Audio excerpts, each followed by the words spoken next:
We think that someday everybody who is finishing their income-earning years will ask themselves, where do I go to school now to prepare to be an advanced leader? The Economist.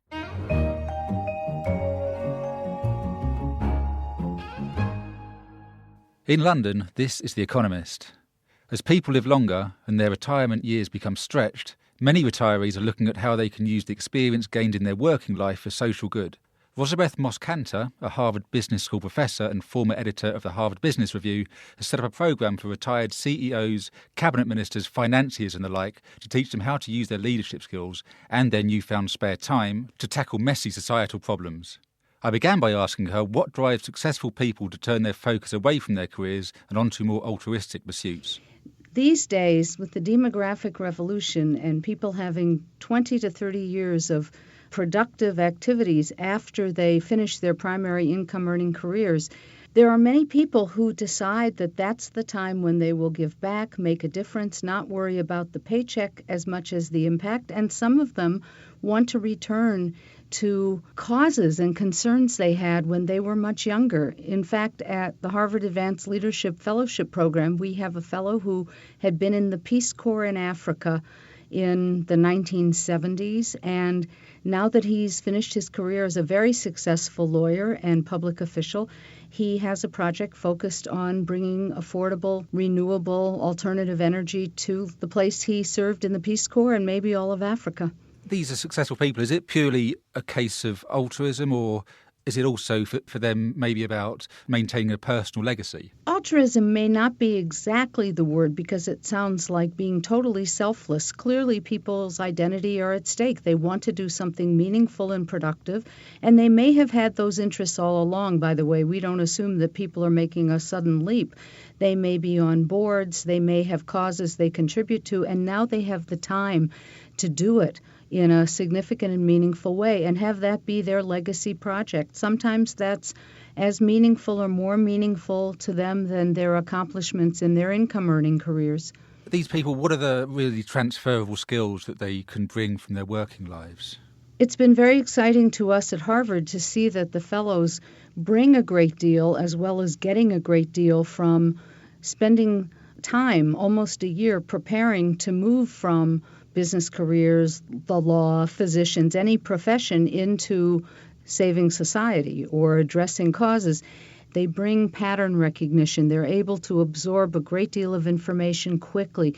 They bring functional skills that came from their careers. For example, we have currently as an advanced leadership fellow the president of a very successful retail chain who knows a great deal about retail, he knows a great deal about logistics, and he wants to address the problem of food waste and hunger, and he suddenly realized there may be a retail solution in areas that are called food deserts where there aren't enough stores and in which he can use food that's perfectly good but that might have been discarded, and with his logistics background, he knows just how to do it. So has that made him or any of the other businessmen or politicians on the programme actually question the way they did business during their careers?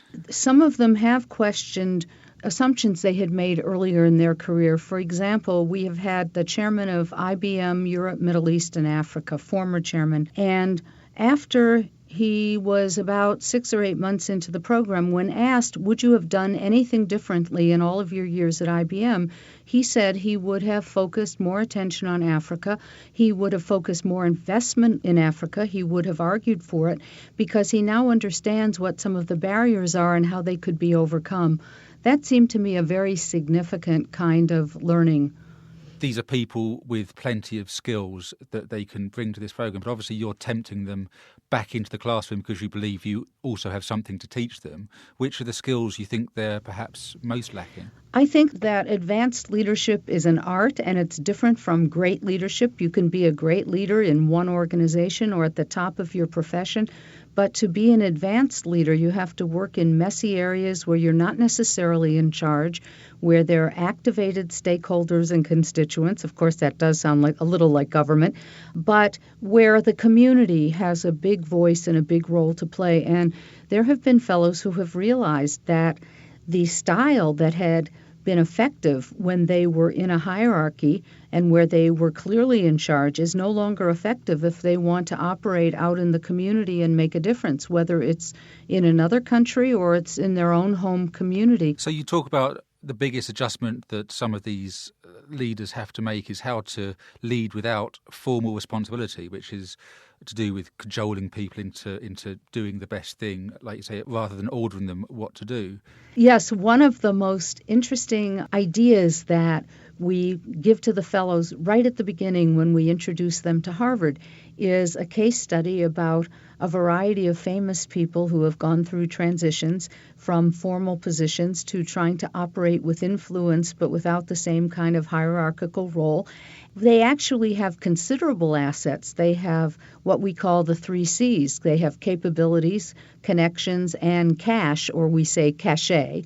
They are not all affluent, but they do have to know how to operate because of their own personal influence. One of the C's that you mentioned there was cash, and we're talking, I think, in the main about fairly rich individuals. But you make a distinction between this not necessarily being philanthropy. It's more about social entrepreneurship. So are these people using their own cash, injecting their own cash into these projects, or are they going out and raising the cash? Actually, there's a huge range. We have as fellows what we call public service fellows, who are people who have spent their entire career in the not-for-profit, NGO, or government sector. And so those are people who come only with small pensions. They don't come with resources. And we do have some people who have established foundations through the years. I mean, each one of the fellows, if their venture is big enough, has to think about raising money. So they are not rich people who are thinking about how to donate. These are people who are activists, who have energy. They have many years of leadership ahead of them, and they are operating as social entrepreneurs. And this is something you're looking to encourage other business schools to adopt, this type of program? When my colleagues and I were creating this, and one of my colleagues is now dean of the Harvard Business School, we were explicitly trying to invent a new stage of higher education. We think of ourselves as social entrepreneurs and innovators too. And we think that someday everybody who is finishing their income-earning years will ask themselves, where do I go to school now to prepare to be an advanced leader? And we want to encourage colleges and universities all over the world to think about adopting our model, to think about what educational resources they can offer people that will help them jumpstart a new career of service.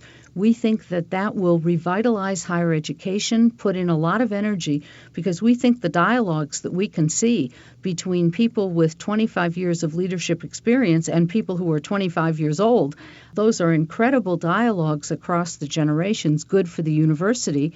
And we also think that these people will bring to the universities new ways of looking at society and a new market. And you're convinced that the business faculty is the best place within a university to tackle social entrepreneurship?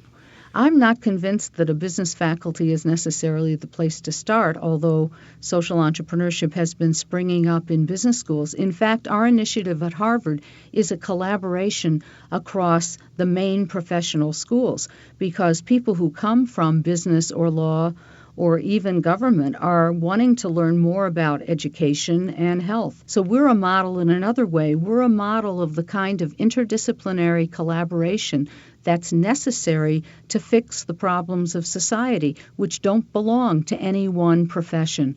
That was Rosabeth Moss-Kanter explaining how ex-business leaders and government ministers can contribute to society once they retire. In London, this is The Economist.